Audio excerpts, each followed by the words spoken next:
ওই যে কথা বলে নির্বাচন আসলে অনেক রং ঢঙের কথা, রং ঢঙের মানুষ দেখা যায়, তাই না? এটা তো আপনারা জানেন। তো কাজী আমি ওই রং ঢঙের মানুষ না। এই সুবহান ভাই যেটা বলেছে, আরো কি যেন বলেছিল, আমি আপনাদেরই মতো ওই কৃষক সাধারণ পরিবার থেকে উঠে আসা একজন মানুষ। আল্লাহ পাক একটু সম্মান দিয়েছিল।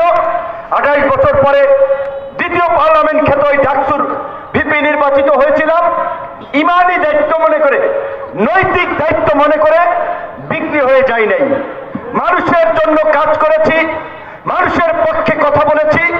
আমার আপনাদের প্রতি অনুরোধ থাকবে, আহ্বান থাকবে, ওই 64 জেলার পাহাড় থেকে সমতল, টেকনাফ থেকে তেঁতুলিয়া, 64 জেলার মেধাবী শিক্ষার্থীরা ভোট দিয়ে 19 সালে ভিপি নির্বাচিত করেছিল।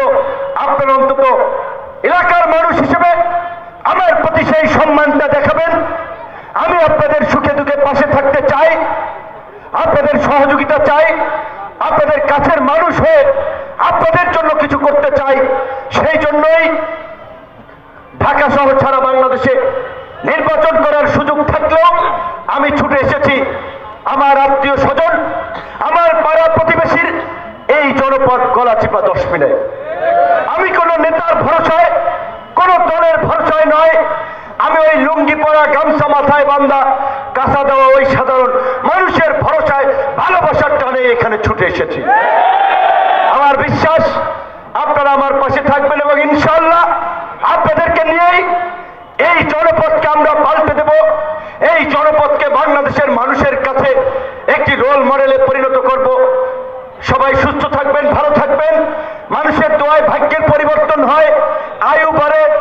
আমি আপনাদের সন্তান হিসেবে আপনাদের জন্য যেন কিছু করতে পারি, আপনাদের পাশে থাকতে পারি, তাই আপনাদের দোয়া চাই, ভালোবাসা চাই। এবং আজকে আমরা যার মৃত্যুকে কেন্দ্র করে আমাদের এই শোক সভা এবং দোয়া মাহফিল, বেগম খালেদা জিয়ার জন্য দোয়া চেয়ে মোনাজাত করবে। আমি শেষ করব, শুধু সর্বশেষ ধন্যবাদ জানাতে চাই। আমি বাম পাশে দেখতে পাচ্ছি এই রাতের মধ্যে আমাদের অনেক মা বোনেরা ছোট ছোট বাচ্চা নিয়ে উপস্থিত হয়েছেন, তাদের প্রতি কৃতজ্ঞতা। আমাদের দলীয় মার্কা যেহেতু